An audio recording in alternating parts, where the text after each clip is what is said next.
Psychedelics. For some, it's a controversial and scary word.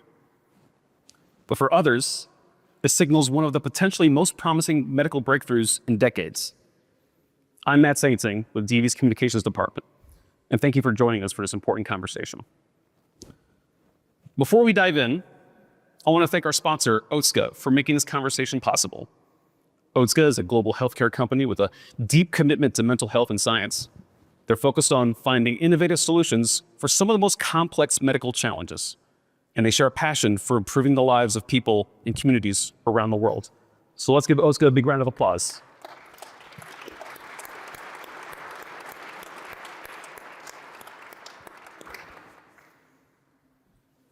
For years, we've relied on the same limited tools to treat the invisible wounds of war, such as PTSD and traumatic brain injury and others.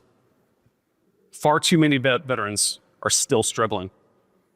Psychedelics are showing potential in studies, in treatment centers, and through the personal stories of veterans themselves. And our best evidence-based PTSD treatments help only about half who try them. That's according to the Department of Veterans Affairs. And that's why exploring new therapies like psychedelics is so important. Right now, I'll introduce the panel. We'll dive right in. To my right here is Justin Carlisle, who's a United States Marine Corps veteran. Hey.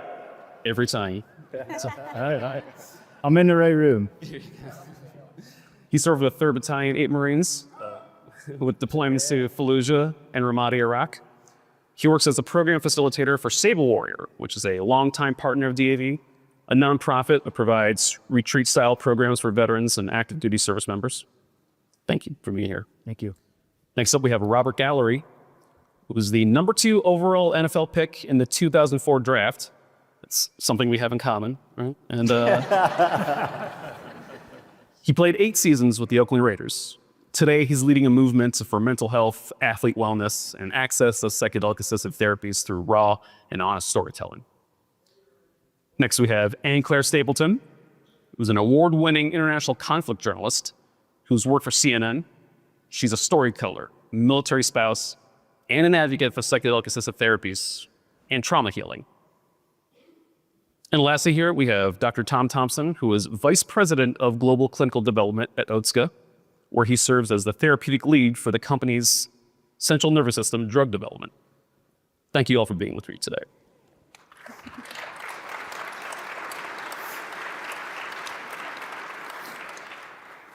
First, I'd like to go down the line here and ask everyone, what brought you to your work on psychedelics?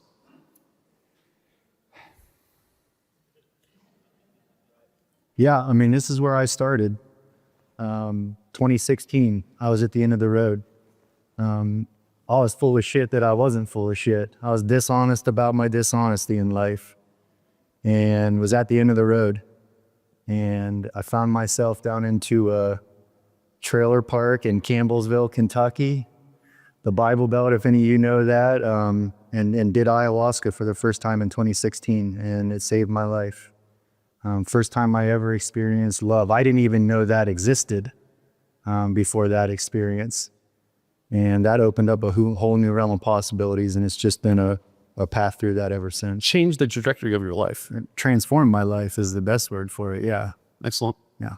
Robert? Yeah, my journey started when I retired from the NFL.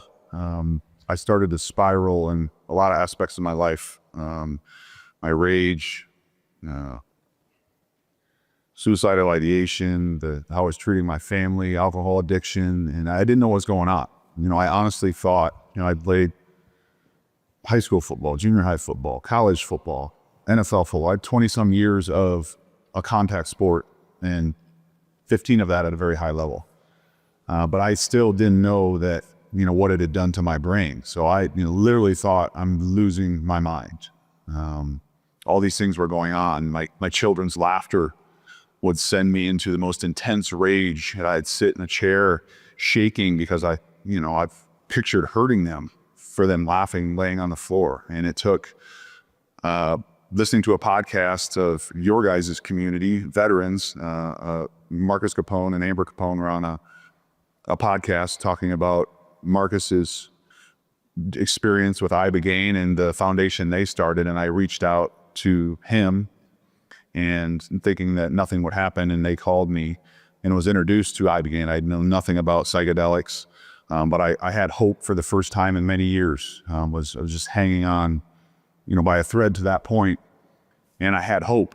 And then he called me back, and 3 weeks later, I was in Mexico with a cohort of veterans and doing ibogaine, and it, like everyone up here, it changed my life. I came back a different person, and it taught me a lot of things about myself, and that was just the start, and that was in 2021. I think it's interesting that the two folks up here that have had experiences essentially became spokespeople for this cause. I think that is telling in how the power and promise of psychedelics, for sure. Absolutely. AnneClaire. Yeah, I only learned about psychedelics as a healing modality about 1.5 years ago when I had a friend who had heard one of these veteran podcasts where they talk about their experience doing psychedelics. And my friend had a very bad TBI, and he was very suicidal, and he called and he said, "Hey, I just heard this podcast about this thing called ibogaine. I booked my ticket to Mexico. If it doesn't work for me, I'm going to kill myself." He said, "That's where I'm at in my life right now." And before that, I'd never even heard the word ibogaine before. I'd never even heard about psychedelics being used as a healing modality. And so I'm a journalist. I was at CNN for the past 16 years, but always doing international conflict. But I did what I would typically do, and I approached it as a journalist and said, I'm going to learn everything I possibly can about this. I don't know what ibogaine is. I didn't even know how to pronounce it.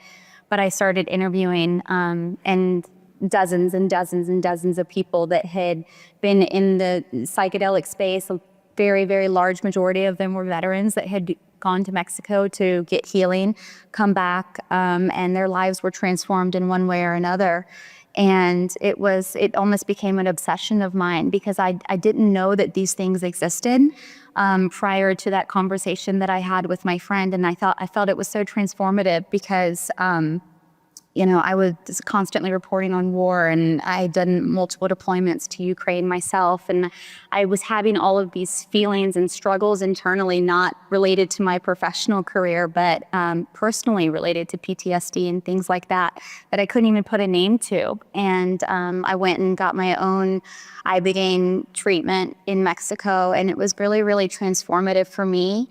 And it changed my entire life. I ended up leaving my career as a conflict journalist to advocate for these healing modalities.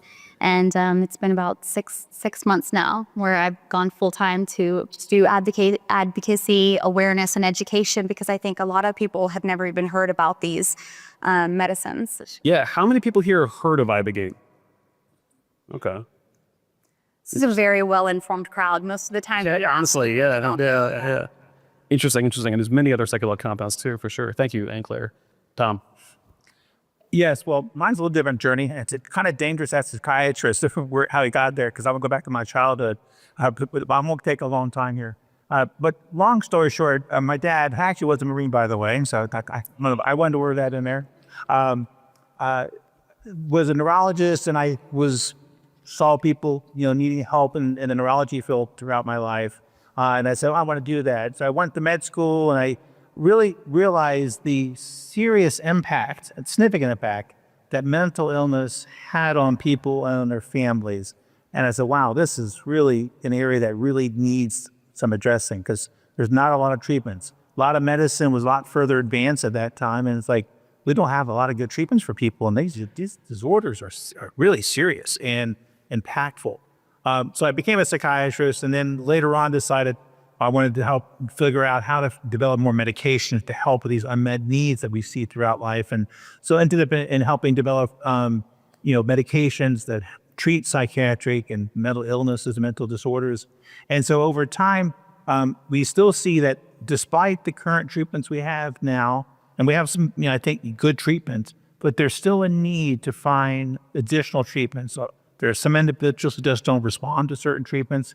And when we see the reports about how some of the psychedelics and psychedelic-inspired medications are really having a huge impact, you just can't, you can't ignore that. You have to go, oh, let's look at this. And as a science-driven person, I want to go back, and we want to go back and figure out what's going on here. What are we seeing with these great results that we're hearing, and how can we transform that into a way that we can make sure we deliver, consistent type treatments to people over time, that we kind of know the safety and efficacy of these type of treatments. So that's really what's driving me now for psychedelics, because this is a new potential frontier of where we're going to go in the future, potentially, how we might treat some of these disorders. And they may not be for everyone. We want to try to figure out what they are, who respond to these, and how we can use them in the future. So to me, this is very exciting to be on the forefront of a potential new era of how we might treat a lot of these mental health disorders. So I'm very excited to be here and very grateful to be here. Awesome. It does feel like we're on the precipice of something big, right, when it comes to this. Tom, what's most promising in current psychedelic research? Okay. Yeah. Well, we at Otsuka, just to get a little background, you may or may not know, Otsuka has been doing research in the mental health area for over 40 years now. And the main, basically looking to help treat various mental health disorders. We have a number of indications for various treatments. But our main goal driver, as we try to figure out what to work on, is we look at unmet medical needs, as I mentioned a little bit before. That's truly a driver. That's a word that we talk about as part of our culture at Otsuka, where we really want to find out, well, where the needs are and how can we address those and find powerful solutions for them. Like, for instance, 1 in 5 people in the United States, about 50 million Americans, have a mental health disorder each year. And about half those don't get treatment. And the ones that do often get inadequate treatment. For example, for treatment-resistant depression, somewhere between 10 and 30% don't respond or have an inadequate response to their treatment. So I think this really underscores the true need here, and I will say urgency, to help find new treatments for mental health disorders.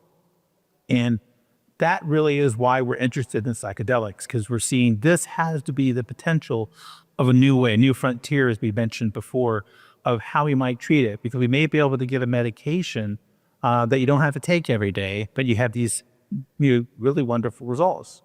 But we have to understand it better.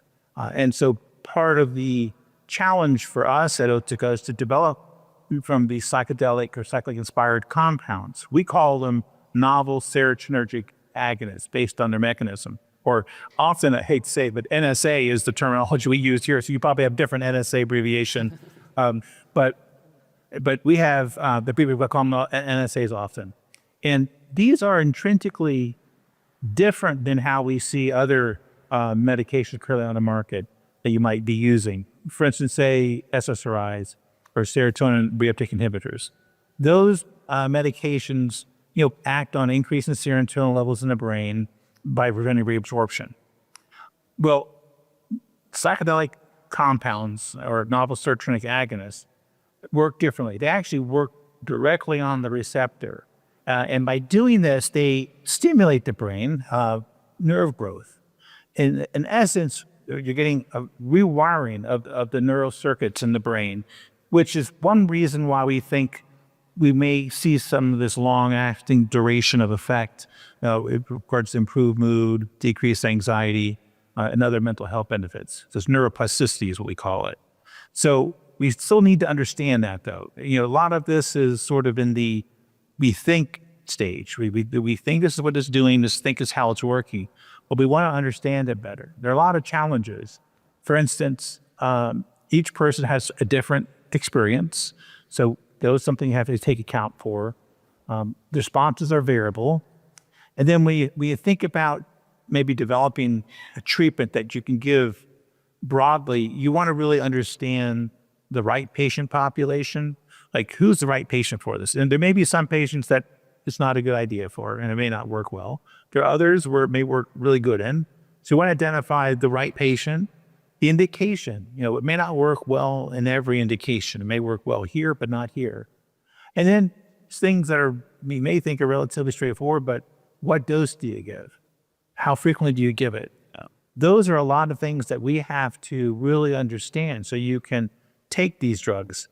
And so Otsuka, as we've been doing for the previous 40 years, really has a systematic, rigorous, scientific-driven way of developing medications, ethically responsible, patient-centric, patient-first type drug development to really better understand the effects of these compounds. And then so we can have consistent results, so we can have expected safety, tolerability profile, know what we're going to see, and expected efficacy in whatever indication it is used in. So again, it's really exciting stage at this stage. We're in the early stages now, but this is really exciting part that we're working on now and we're continuing to be working on in the future.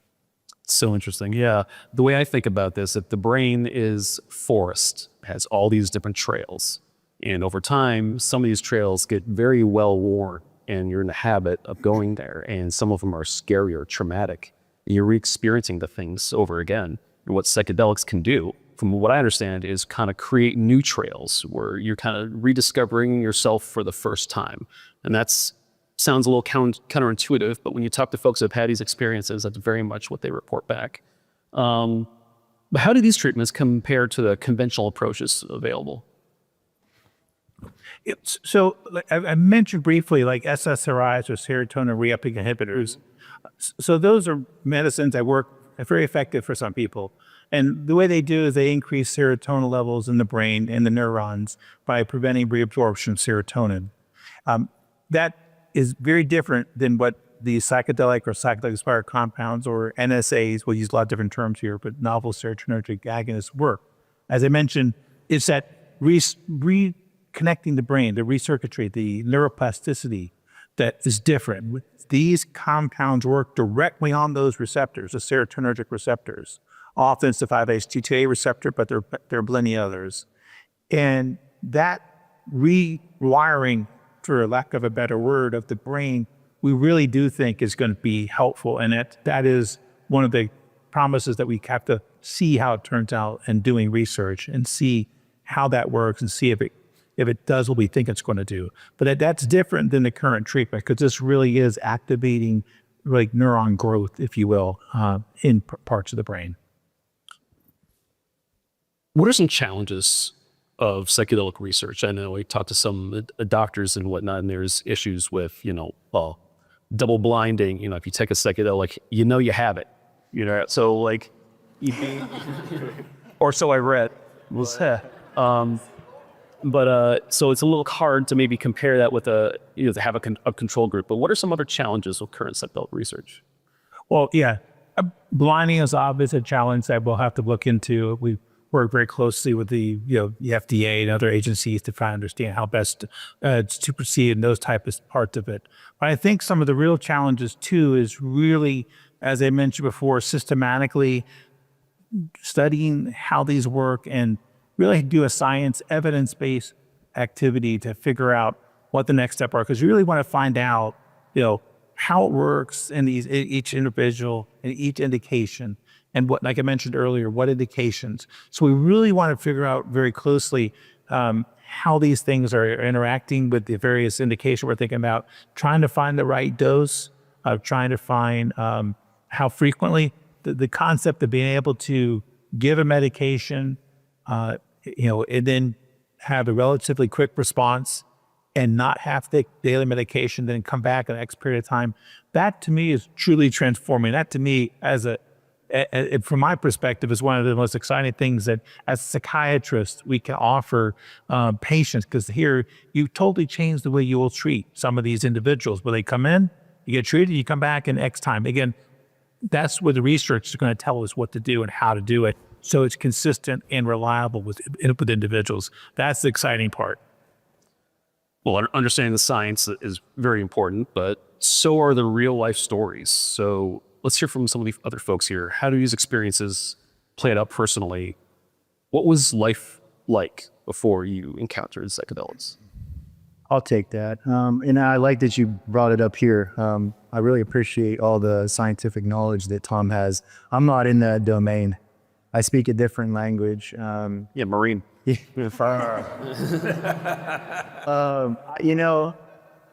I was spiritually dead before I had my psychedelic experience. And that experience woke me up. And I went into that thinking that I was going to encounter things that I had endured in my deployments in combat, the Fallujah and Ramadi. And none of that came up. None of it. What continuously was coming up was things from my childhood, constantly. And I didn't understand that. And that brought me back to that reawakening, connected me to some of those memories. Now, I felt all this love. I had all these great things going on. I didn't know what to do after that. And luckily, I landed at Save Warrior, which is a partner of DAV. We've been partners with DAV for years. And that experience at Save Warrior, that cohort gave me language for my psychedelic experience. And one last thing with this, I'd taken a personality test, and not by design. I had taken it through some therapy I was doing right before I had my first psychedelic experience. And I took that same personality test 5 years later. And my scores were pretty much the same across. Our identity, our personality stays the same. But the biggest jump, and it was by about 40 points, 40 points of deviation, was my openness to experience.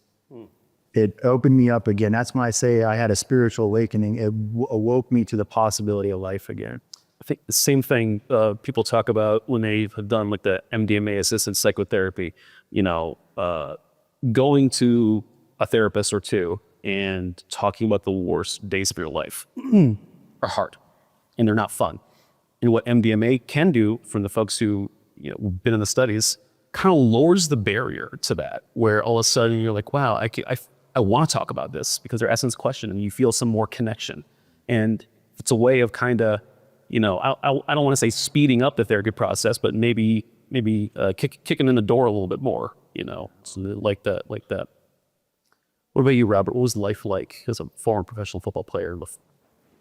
Yeah, life before my ibogaine experience was, it got worse and worse as the years went on in my retirement from football, to the point that, my wife couldn't trust me to take our kids to their sporting events or to be alone with them.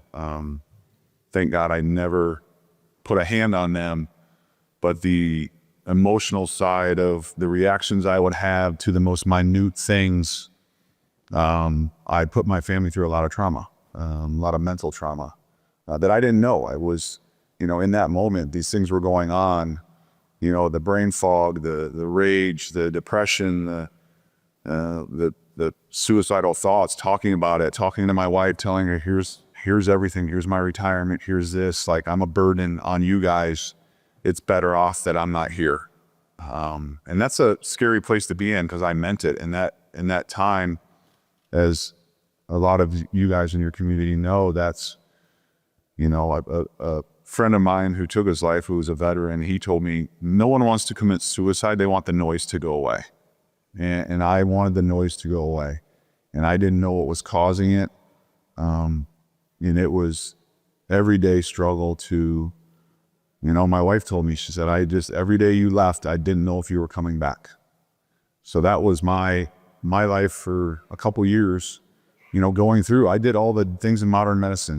We're not saying that ibogaine works for everyone, but all the other stuff didn't work for me. I have a lot of great resources, a great retirement. I was doing hyperbaric chamber, I was doing light therapy. I was doing for 2 years, did everything I could, because I wanted to be better. And I wasn't getting any relief. So that was my life. And my wife was, I've known her, we've been married for 17 years. I knew her in college. She knew me back when I was a young college football player that was, liked to go after games and drink beers and, get free food if we won. So she's lived with me through the ups and downs. And I, like your community, finally realized, hey, there's something you can do. We don't have to suffer, right? Because we're all big, tough, especially in my line of work, right? I'm actually small now compared to what I was when I played. I was 325-pound bad dude, right? My world, I'm proud of that. I played offensive line. I had to go and would never compare myself to your community, but I had to go to a dark place to do what I did on the field, because as you get older, right, you have to You know, that was my battlefield, and I don't mean to draw comparisons to your battlefield, but I've learned through your community, the guys I healed with are veterans. Like, my community loves and wants to be a part of your community because we look up to you guys. We look up to, all of us are big supporters of the veteran community. And I've learned through this, the veteran community has brought me in because we bring hope. You guys are overseas, or you're doing the things you do, right? So my team I lost when I retired. I lost my teammates, my community, and I gained that through psychedelics with your guys' community, the veteran community. And so I think it's such a healing thing for both of us. So post ibogaine for me, it's been like, hey, I went to my first experience with, a couple Navy SEALs, a fighter pilot, right? And I'm thinking these guys are been through some of the worst things in the world, and they can open up and talk about it and do this to try and heal. Like, why can't my community? Because my community still, like I did for years with hype. I hid it in my house. The only person that knew about it, the depths of it, was my wife, because she lived it daily, and my children. And thank God they were young enough that, I told someone, we talk about generational trauma. I started the generational trauma in my family. I didn't do it on purpose. I didn't know I was doing it. But the healing has helped me to end it. Because I talked to my kids about it.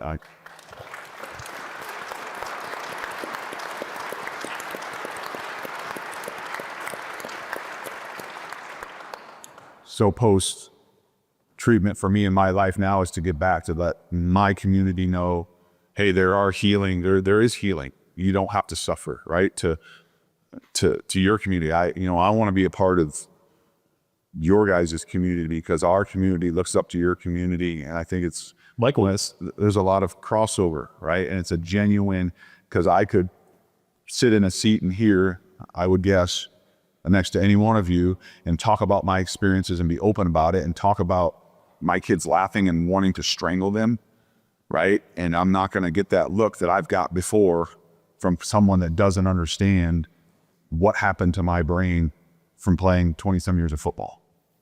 Right. And what happened to me emotionally from from playing that sport and not knowing what was going on. Right. Your trauma is different than your community's trauma is different than mine. But your community has taught me that we're all the same. Right. It's all dealing with your brain. It all starts with the damage to your brain, what you do, and then how you think. Right. And this for me has changed me in a great way. I'm still the guy I am. I am still. Right. My dad was fought in Vietnam. He was a Marine. Have him tattooed on my leg. Right. So I'm a military guy. I went and played football. That was the second thing I wanted to do, and it worked out for me. But going through all this, right, I'm still, the real Robert's back. My wife tells me that, the guy I knew 20 years ago, but I'm still, don't get it twisted. I am still the guy, right? If we're leaving at 8 o'clock, and I know you guys get this, if we're leaving at 8 o'clock to go to school, you better be in that car at 7:59, otherwise Dad is gone, right? So it doesn't turn you into a yogi, but for me, it gave me my life back, that I can enjoy life, I can love, as it's been talked about. Like I had to love myself before I could love my family or let them love me, and that's hard to talk about. I was the second pick in the draft in 2004. I'm supposed to be this big, bad, tough guy, right? That's just had this great career and did all these things. I still have failure complex. I still have all these things that we all have, and it's allowed me to deal with it. And I work very hard every day to continue to live the life that psychedelics, specifically ibogaine, has given me. And I want to share it with the rest of the world and give you all what you deserve, along with our community. Thank you for sharing that. There's a lot of stuff there. I think there is some natural overlap between professional sports and the military community. You mentioned you lost your team when you retired from the NFL. I think as military people, when you get out, you lose a network, you lose an identity. And if you were injured and had to be exit military service because of that, you had your identity ripped from you in a flash. And I think being able to, find a community like this. I'm so glad that those folks, Navy SEALs you mentioned, brought you in and whatnot, because it is true. Trauma is trauma. And so definitely need to find a way to treat that effectively. AnneClaire, you've had a front row seat in your career to trauma, in that you've been every single assembly line stop. You're in combat, you're a military spouse, you've had ibogaine experiences yourself, and now you're an advocate. How has all of that shaped your interest in psychedelic therapies in general? If you had asked me this question a year ago, it'd be a completely different answer to now. I spent 20 years almost doing conflict journalism, and I never thought it affected me. I would look at a breaking news situation, a mass casualty situation, a war zone situation, and I would, do my job, and I'd get out and I'd move on. But what I didn't realize was that trauma compounds, and it builds up and it builds up and it builds up. And I think, so I've deployed to Ukraine 4 times since the Russian invasion. And it was when I got back from the 4th one, I have 2 children, and my husband left shortly after that deployment for his own military deployment. He's been in special operations for 17 years. And it was after, while he was gone, and I was running a global team of journalists for CNN reporting on, the Middle East and Ukraine. And it was just so much trauma every single day. And it wasn't until I learned about these medicines that it almost was like a light bulb went off in my brain, that there was hope to not feel the way that I felt and not have to carry the trauma and carry the burden and carry this sort of just feeling of abject horror at the state of the world. I didn't even realize that I was looking at the world the way that I was looking at it, because I had been in that situation for so long, for such a sustained amount of time. And it was after my ibogaine experience, one of the things that we kind of preach about, when you do psychedelic medicine, is that you really should have pre and post integration work, and you should have, a coach that's sort of helping you understand what it is that your psychedelic experience showed you. And, I was kind of going through this journey, and she's like, AnneClaire, your PTSD. And I'm like, I don't have PTSD. I was never a soldier. I wasn't holding a gun. I wasn't, the one that was losing their children or what. I was just watching. It was my eyes. And, I was just kind of a viewer as a journalist. And she said to me, AnneClaire, I've spent 20 years trying to overcome 1 6-month deployment. And it is acceptable for me to say I had PTSD and moral injury and, survival's guilt and all these things. She goes, you've spent 20 years of your life covering war and trauma, every single day almost. What makes you think that you haven't earned the privilege to also have these traumas? And that was so profound for me, because it never even thought about it like that. I mean, and I live in a military family. I am surrounded by this community, and I think it's very acceptable for our veterans to have that, but it wasn't okay for me to have it.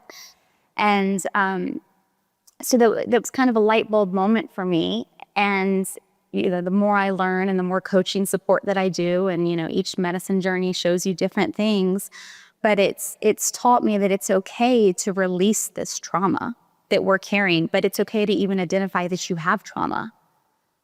Because that was something that for so many years, up until the past year, I couldn't even put into words that I was carrying something that I needed to put down.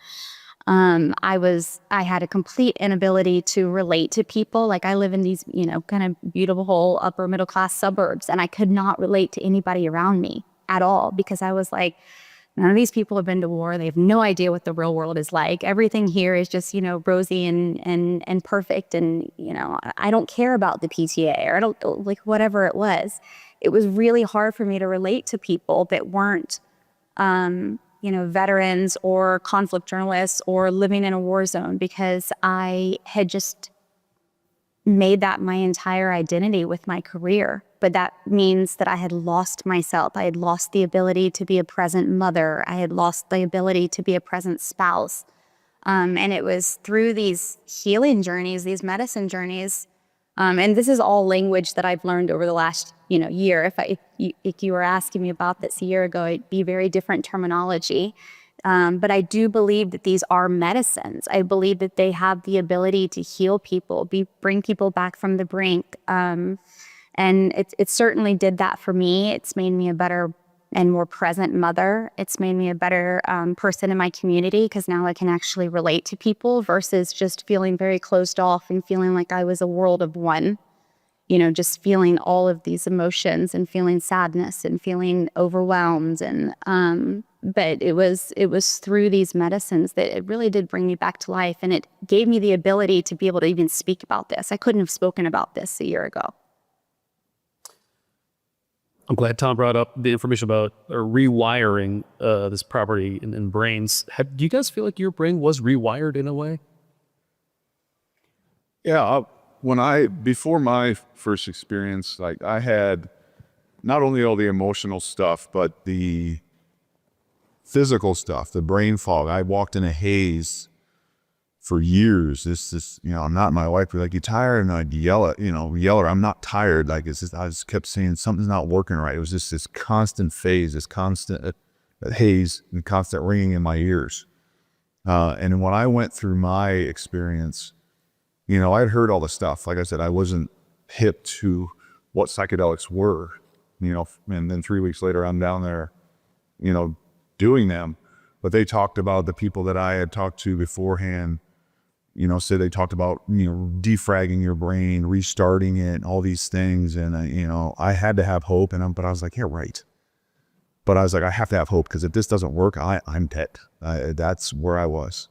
And after going through the experience, it's exactly what it was. I came out, not only just my experience itself, is the defragging part. It was, for me, it's different for everyone, but for me, it was this movie of my life, right? I didn't have childhood trauma. I had two loving parents that were tough, but, none of that stuff was my trauma. It was all what I put myself through for my sport, for what I wanted to be the best at. So there's movies playing of all these things, and I'm getting rid of stuff, and I'm keeping stuff thrown into my heart, right? It was just like this defragging. And then, the other medicine they partner it with, after a day of rest, for me, turned the lights back on. Because I came out of that, and I could hear everything. I could hear someone in the back row unzipping their purse. I could hear the zipper. It was just so intense. I came out and I was like, I could hear again, like literally hear and see and feel everything. And it just took all these things, the ringing, the fogginess. I swear I drank 10 pots of coffee a day, and I hadn't had any, because it was just like everything. I was walking home, hugging my mom's wife. She came down to fly me home, and I'm hugging her, this grown 6'7", 300, I was 280 at that time, fully tattooed human being, hugging his wife's arm, walking to the airport, because it was the sensations and what I could hear and see. It was like, oh my Lord. Like, it was like the lights had been turned on, the noise had been turned back on. And it was very intense. It was scary, because I had just lived in this haze of just this mumbling in the background and not listening to people talk and not having a clue what they're saying, forgetting my kids' names, like telling my wife, like, where's, and then I get frustrated because I couldn't remember my daughter Hayden's name. All right. That's pretty demoralizing as a father when you're sitting. I literally couldn't think of my daughter's name. And then would get angry at myself, and then it would send me into a spiral, because I'm a terrible, terrible father. Can't get this out of my head. So for me, it was the scientific part of it, and the research studies that have been done, in your community, through the place that I reached out to as vets. They did a study with Stanford, a scientific proof behind it that they're finding. Again, it needs to be researched, as Doc said, continually with more people, but the creating new neural pathways, taking areas of my brain. I had a brain scan before all this happened, and there was no electricity, no blood flow. I had holes in my brain. And to know that now it's recreating things scientifically, it's proving that right there. And then there needs to be a ton more research done, but that's why we're here. So to know it is actually fixing some of my TDI, fixing the physical part that led to the emotional part. So that to me is something, that's the excitement around this particular medicine and what everyone's, what they're doing, because this is something concrete I can take to my community, right? and be like, oh, this scientists are studying this. They're actually finding that it's creating new neural pathways, new white brain matter. It is actually fixing some of the damage that banging heads for 15 years every single day, what that did to my brain, right? Or you guys shooting gun blasts, entry blast. It can help fix scientifically. Hopefully we can prove, but the research so far has been overwhelmingly great and gives me hope, gives my community hope, and should give all of you hope that maybe you're still suffering, can't find that modality that works for you. Much of the research, preliminary research, is very, very promising. We absolutely need more of it, for sure. But, I want to talk a little bit about stigma here. I've talking to veterans who have had some of these experiences overseas, and they're like, I was never, I from the just say no generation, right? All of a sudden they get on a plane, take, what they once called magic mushrooms, right? So have you guys run into stigma? Either did you not want to go down this road, or were you trying to hide it from folks? I hit it to the degree that I went to a trailer park in Kentucky to do it. in Campbellsville. Who's going to find me doing this in the Bible Belt? The police. Yeah, no, there is this cult of a culture we live in. These are drugs, and drugs are bad. I'm sure all you remember the DARE campaigns. We were just talking about that with the A. Yeah, this is your brain on drugs. Something to keep in mind, indigenous communities have been working with these medicines since time immemorial. Shamanic cultures 20,000 years ago were working with these medicines, and they never lost their connection with it. They still have it today. In our culture here in the West, we're just starting to reintegrate ourselves into these medicines, and we're doing it through a scientific lens because that's what we're comfortable with. But for peace of mind, just know that human beings on this planet have been using these medicines as long as we've been here. And there's indication that some of these medicines have been here longer than Homo sapiens. Yeah, that's wild to hear, right? Yeah. I know with research too, I think it's so hard to research these compounds because of the illegality, right? And I think if you look back into the classic psychedelic literature, the 1960s, there was a lot of science that was being done. And then, a law was passed that we lost 50 years of research. Where would we be today if we could have studied this stuff for half a century, right? It's kind of boggles the mind. And when we talked about this unmet need that Tom brought up, and, we've all seen it, lived it, it becomes very maddening when you hear that. So we need organizations and individuals to really be advocates and to, push the boundary of this for our community and wider society. I should say DAV also has we've had a resolution on the books here for the past couple of years where we call for VA to research psychedelics and to make available them to veterans population if and when they're FDA cleared. So we're not advocating for anything like that. Just when the FDA clears it, we would like to see it made part of the formulary. So let's talk a little bit about ibogaine specifically here. It's a West African root shrub. How do you drink? Do you drink it? What's the method? It depends on where you take it. A lot of the ibogaine is currently a Schedule I drug in the United States, so you're not able to access it. It's illegal here. So a lot of people go to Mexico where it's not regulated to an ibogaine clinic. And so when it's done in a medicinal form, typically it's in capsule form. I don't know, that's how I took it, in capsule form at a clinic in Mexico. And I think that, but you can also do it, it's a bark, right? So it's the root of a little shrub, a little tree.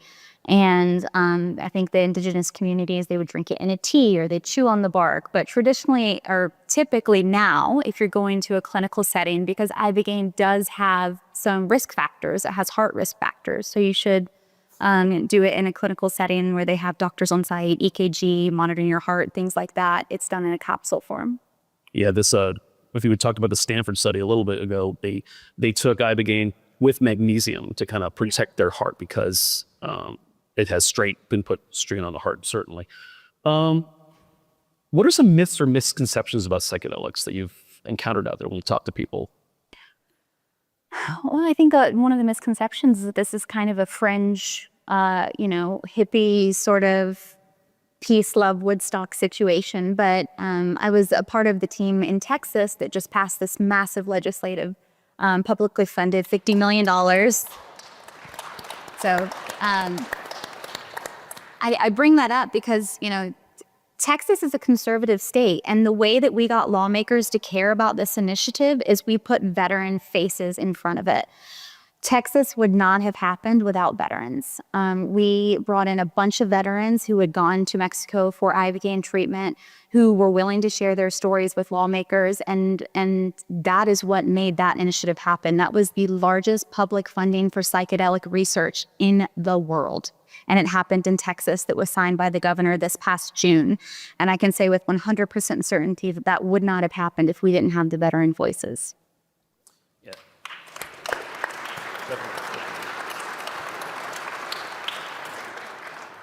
And I know Mississippi is drafting legislation modeled after the Texas initiative. So Mississippi will have a hearing, an ibogaine hearing on August 27th. The following day, or Kentucky will be August 27th. Mississippi will be August 28th. We've got Arizona. I mean, there's 15 states right now that are showing interest in doing ibogaine legislation.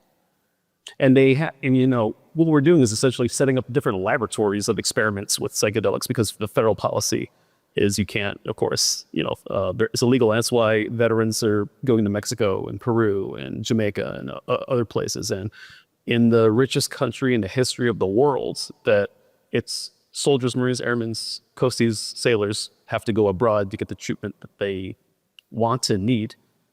It's a bit of a travesty, for sure. And Space Force, don't leave them out. Oh, I'm so sorry. I apologize to both Space Force people here.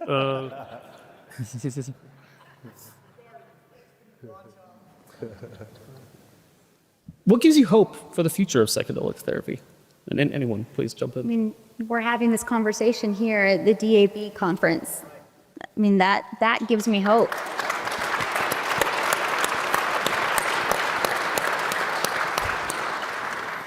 I think every time we can bring these medicines and these stories of healing to different audiences, it's like a ripple. And it just continues to ripple, and it goes further and further and further. And the more that we can educate people about these medicines, I think the more that the stigma is going to go away. People will be much more open-minded about the need for healing. I mean, in the United States, we're kind of beholden to the pharmaceutical companies a lot of times, and people take daily maintenance medication for their entirety of their lives. With psychedelics, it could be a one and done. It's dependent on person. Everyone's a little bit different, but it's just a completely different mind shift of what we are brought up knowing what the medical system should look like or could look like in the United States. And I think that the more education, the more conversations we have, it's just, changing people's minds one person at a time. I'll say this morning, New York Times, one of their top stories was about Governor Rick Perry and his psychedelic revolution. So these are very mainstream outlets that are now reporting on psychedelics, and it's because of people like Robert and people, sharing their story out in the public sphere. It's very powerful. I'd have to mirror the hope part. It's like I said before, it's, a lot of it's the stigma. Funny story, but I told, before I went, because I didn't know what was going to happen when I went and did ibogaine, right? I had never experienced anything like that. I was hearing about this. I called my parents and I just said, hey, if something happens and I die or don't come back, I just want to tell you I love you. They knew I'd been struggling. And I said, I don't want anybody's opinion. This is where I'm going to try. And my mom gave her opinion, right? But it was the same thing, right? It was nothing. She's one of the most supportive of my people in my life, but she's like, whoa. Back in the, right, it was a stigma. Back in the, people are doing psychedelics and walking off the roof, right? And I'm just like, all right, it's like, I don't need to hear this right now. But that's the stigma, right? It's like this drug, and breaking that stigma. So it's hope that, no, this is something, and especially with ibogaine, it is not fun, right? It is not I think the thing that's helping with this progression, so how it's moving forward so fast, is because this is not a recreational medicine. This is not a recreational drug as it's labeled now. This is something you do for healing. It is, believe me, we've been through it. I've been through it a couple times. It is not something you look forward to doing, right? And you have to do it with the right people. But for me, it's the hope of, I tried all the other things, right? Since I tried for a long time, I knew alcohol was, that's how I coped, and I knew I needed to stop. I couldn't. It was, I'm an addict in everything I do. And I couldn't until the day in 2021 when I took ibogaine. I haven't touched a drop of alcohol since then, right? It is big on addiction. I haven't taken a pharmaceutical. I was on antidepressants, sleeping pills. I haven't taken one of those since the day I got back from there. So for me and a lot of other guys, that's the thing with this modality. It's almost, to me, it's like too good to be true, right? Because it's fixing my brain damage, it's fixing my emotional stuff, it's fixing my addictions, right? These things, it's taking these things away. That's what's exciting about it, right? The hope that, oh my goodness, like our community has hope. You have hope. Your friends have hope that I don't have to live in that torturous life I was doing, hoping every day that I wouldn't screw up and take my life, right? Like it's the hope for me is the biggest thing with all of this. And I'm sitting here, right? Is this easy to talk about? Sit here and talk about my things I did and thought? And no, absolutely not.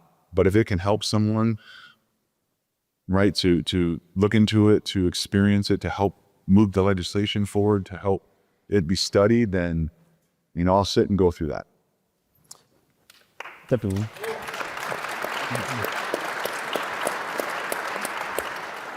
The power of personal stories cannot be overstated. I live in Washington, right? In a city where no one changes their minds, right? A veteran sitting in a chair on the Capitol Hill saying this was my experience has actually changed people's minds. Folks that you wouldn't think would be behind it change their minds on this.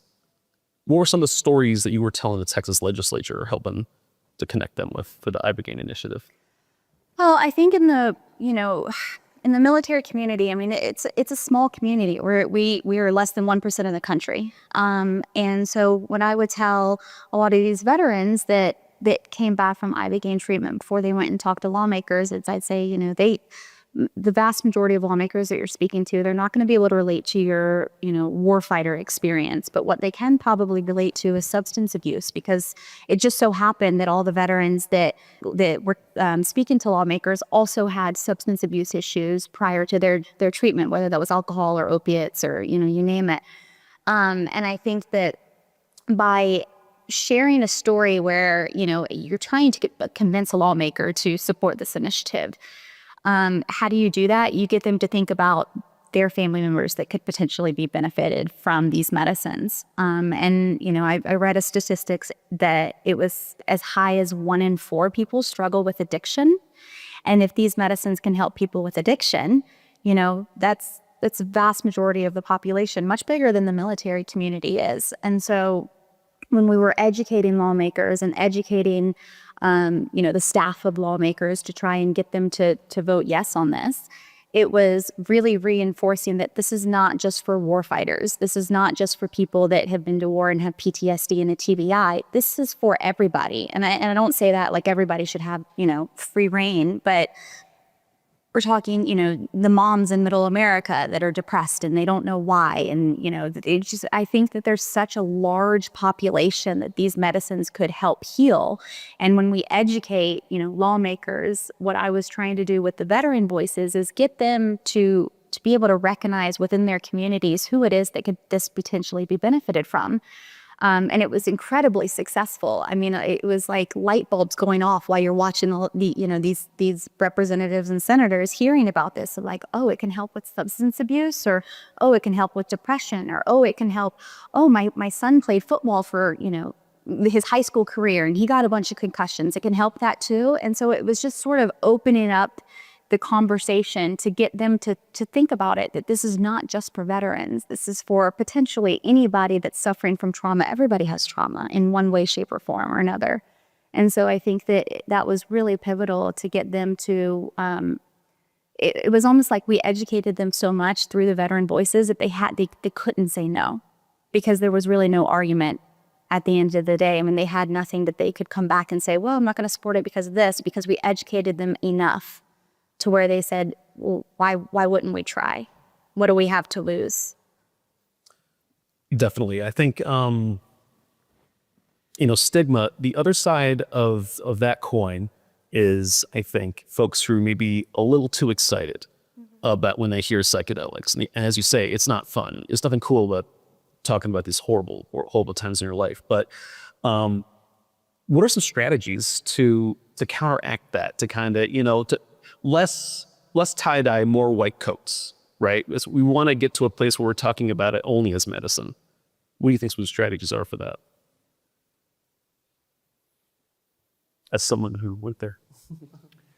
You don't want to talk to me about that one, right? Yeah, I'm not just a white coat guy. All right? We've talked about the science is incredibly important. At the same time, spirituality is also incredibly important.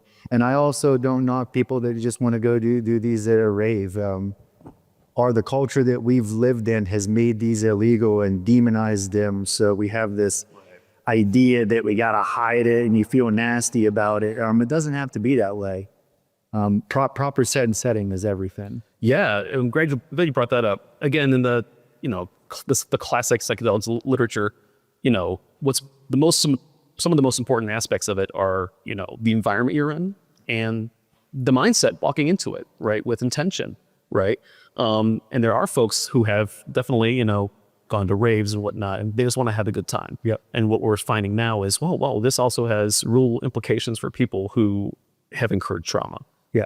So I think it's absolutely fair to say that. But I do want to piggyback off what you're saying. Sure. But it is important to properly prepare yourself for these experiences. AnneClaire talked about a lot of us veterans come into this and we're addicts in some way, shape, or form. So with so many of these psychedelics, it's important to be off all your medications. They can have contraindications with the medicine. So finding an organization that has an appropriate protocol in place to help you come off your medication, a place that's getting you into daily practices like meditation, breath work, these are things that will really prepare you for a psychedelic experience. And something that Carl Jung said, beware of unearned wisdom when you go into these experiences. You don't know what's going to show up. Like I told you guys, I thought for me, when going into my first experience, it was going to be a lot of war-related material. I've never had a psychedelic experience where I've had something war-related come up. Majority of time, it's stuff to do with my childhood. So be prepared for that. Don't think you're going to go into this and have an experience that you want. The medicine is going to give you what you need to have. And you may have some memories repressed and locked away. And this medicine, you drop into your heart and you start feeling love. And some of those memories might start popping and unlocking. So it's really important on the back end of a psychedelic experience. It's something else that AnneClaire brought up, to integrate that experience. And you can say, well, why would I integrate something? Well, this could potentially be the most impactful experience of your life. So if it's up in that realm, it's something that you need to take the time and integrate into your daily life. And I would also say that if you are thinking about going and doing one of these medicine journeys yourself, like when you come back, your brain is very malleable. I mean, you have, this kind of window of opportunity to create new neuropathways and new habits. And, so if you are in a really bad situation and you go do these medicines and you put yourself back in that really bad situation, and you might not see all the probably won't see all the benefits that you could potentially see if you put yourself in a better situation when you go back into your real world. Because it's really, really important that you have the support and, the coaching integration and all of these things, because they're not a magic bullet. They're incredibly helpful to be able to overcome a lot of different types of trauma, but it's not, you take this and the world is going to be sunshine and roses now. You really do have to do the work. And so that's something that you hear a lot in this kind of space in psychedelics is you got to do the work, you got to do the work. And, I've seen firsthand for people that will go for a medicine journey and come back and they just expect everything to be perfect, but they've not changed what their environment is. And so I think that that's really important to consider as well. I want to go to audience questions in just a second here, but before that, if you guys could change one thing tomorrow on the subject, what would it be? I mean, I wish that these weren't Schedule I drugs. I don't think that they should be handed out like candy, but I do think that they should be available in the United States for people that need them. And I think that they should be affordable as well, because if you go to Mexico for an ibogaine treatment, on the very low end, you're paying $10,000. the very low end that is not accessible for so many people. So I wish one thing I could change would be accessibility. Excellent. If I can add this, Absolutely. I think you asked earlier about what we're passionate on, why we're in psychedelics. A couple of things I wanted to add. Listening to the stories here, I applaud you. This is why we're doing the research, to try to understand these treatments. And this really gives me more passion to take home that we really want to figure out how these medicines, how these treatments potentially work, what they're doing, and how to best give them.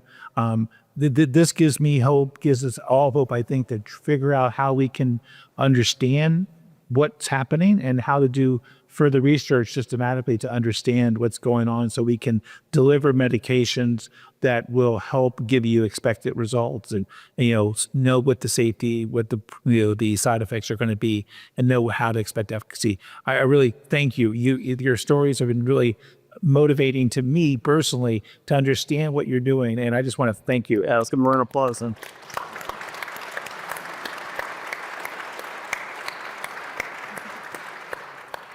All right, and the folks at the line here have been very patient, so please, if you got a question. Sebastian Taffanel, Chapter 33, Charlottesville, Virginia. First of all, thank you for your courage. Just a couple of questions. All of you have traveled to Mexico, but none of you talked about the cost primarily. What is the financial cost to do this? I got a grant because I'm the military spouse, but if I had paid out of pocket, I would have paid $16,000. So right now, all of us are breathing heavily and a little anxious of hearing that cost. From a foundation perspective, are there any plans to be able to subsidize or even provide grants to those of us that are interested in this modality? There are. That's why I started a foundation for my community, because not unlike maybe popular opinion, not all professional athletes are super wealthy or some guys bounce around and don't make it.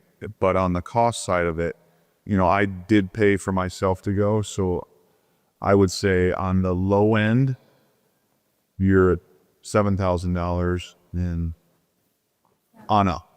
But it is a very costly. And there are lots of organizations out there that do give grants. I'm trying to create that for the sports community. But I know there are multiple bettering organizations that do help with funding, getting people there in one fashion or another. I want to hit on that too, Sebastian. Where's all my Marines at in this room again? Oh, I have a box of crayons for the Marines. I'll take it after. I do want to mention though, Sebastian, there are wonderful philanthropists out in our country that are doing wonderful things in this regard. The Mission Within, which is one of these organizations that does treatment down in Mexico, they're working with the Timothy Day Foundation. And any Marine that applies for that, that Timothy Day Foundation pays for those Marines to go through. And that's about $10,000 a pop at Mission Within. So That's awesome. yeah, big deal. And another organization is Heroic Hearts Project. They do a lot of funding for all branches of the military. Featured in DAV magazine last year. Yep. Just real quick for your knowledge, some of you may know from the Special Operations Forces community, such as myself, there's a University of Texas Houston study called Operator Syndrome. If you don't know about it, that's something you may want to look up, because it really drives home over a dozen different symptoms that almost all of us in the soft community deal with. And also, I would imagine your community as well. A couple of the communities that we probably should talk about are first responders and anyone that worked in a ER room in COVID. And there are nonprofits that are specific to first responders. 343 Fund is one of them. But if you just start Googling, there's so many nonprofit resources for veterans and first responders to be able to get a lot of their treatment paid for. Thanks. Question for the doctor. Do you know if Pharma plans to synthesize this? Go ahead. I really can't speak to the specifics. But the novel serotonergic agonists that we're working are psychedelic-inspired molecules that are inspired from the psychedelic psilocybin and other related compounds. Okay. If you're treated, how do we ensure it's reported on medical records? I didn't hear. So if you go to treatment, especially us veterans, how do we get that into our medical records to show that this treatment actually worked or didn't work so that we could follow on? Great question. I think it's just going to be you going and telling your clinician that you did it. Yeah, I've never heard that question before. That's great. Have you? I've talked to my clinicians about doing it, but I've never taken any records to them or anything like that. Yeah. Thank you again for your time. Yeah, thank you. Hello, thank you for your time and your insights.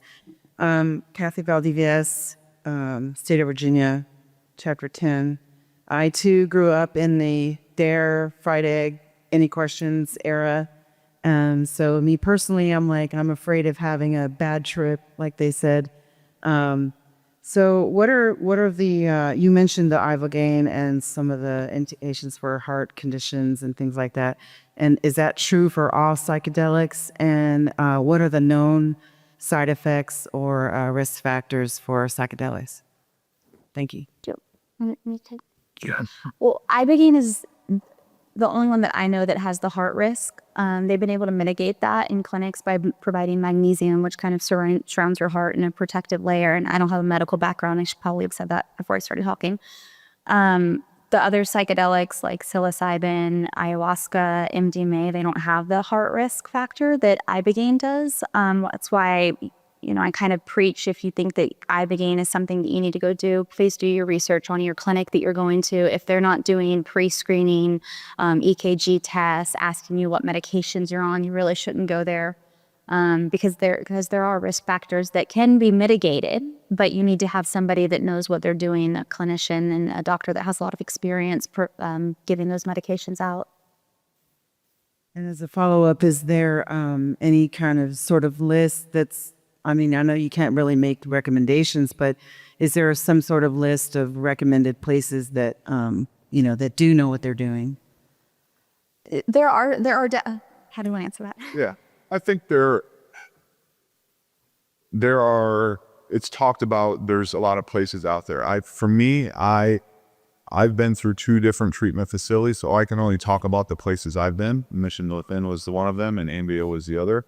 So I will, to my friends, only back those places. Not that there aren't other places, but I think you have to be very careful, and because now this movement is coming along and people are popping out of the woodwork that haven't dealt with this medicine, haven't dealt with this, what it can do, how to properly have the correct therapist there.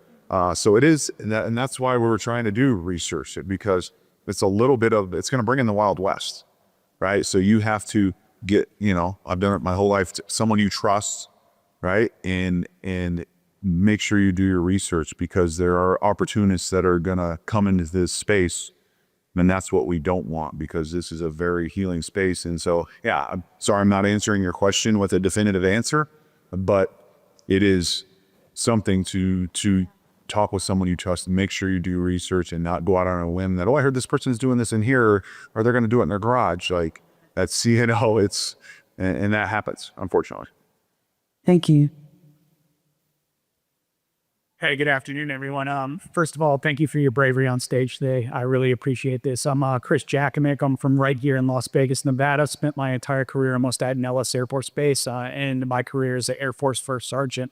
I was medically retired in 2020, large in part due to combat, but I lost my mother on my first combat deployment. And then my brother, a Marine that was stationed down in Myanmar, died by suicide in 2017. Soon after that, I was a witness to the Route 91 shooting here in Las Vegas. I fell into addiction and was put on the combat cocktails, which allowed me to drink even more, which led to my military retirement. Since taking psychedelics, I've been clean from alcohol and those medications as well.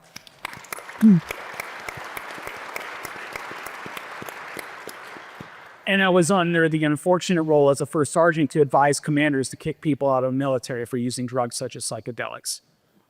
With that, we know what this combat cocktail that most of my brothers and sisters in here are on, the VA will prescribe you multiple SSRIs, benzos, things for your nightmares and everything like that. DAV currently has a bill scheduled that is out there for written informed consent of these drugs that come with black box warnings. Do you feel that written informed consent on some of these SSRIs that have these black box suicidal warnings can help open the door up for some of these alternative treatments that are proven to be healing for us, that get us off these nasty medications that allow us to die by suicide and drink more? I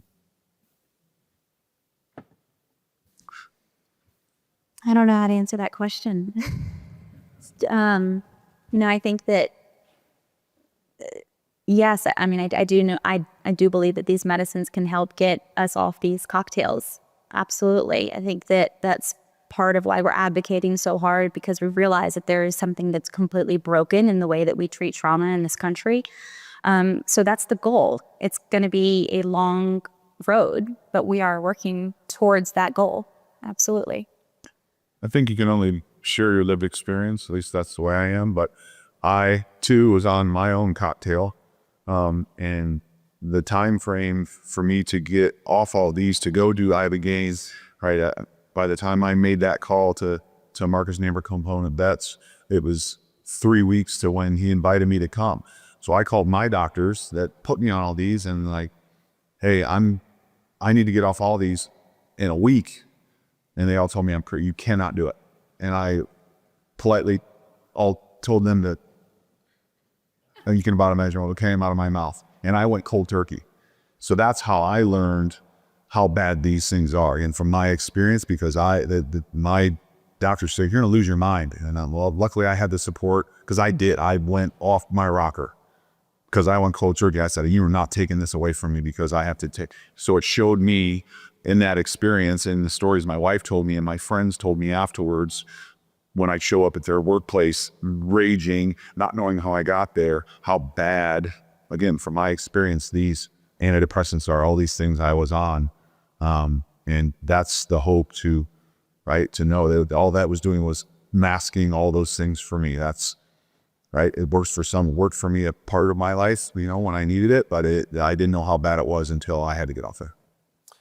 We have to be out of the room in 3 minutes, so I can take 1 or 2 more questions, but if we could have them be a little brief. Hi, my name is Jennifer Alvarado. I'm from Chapter 66 out of New Jersey.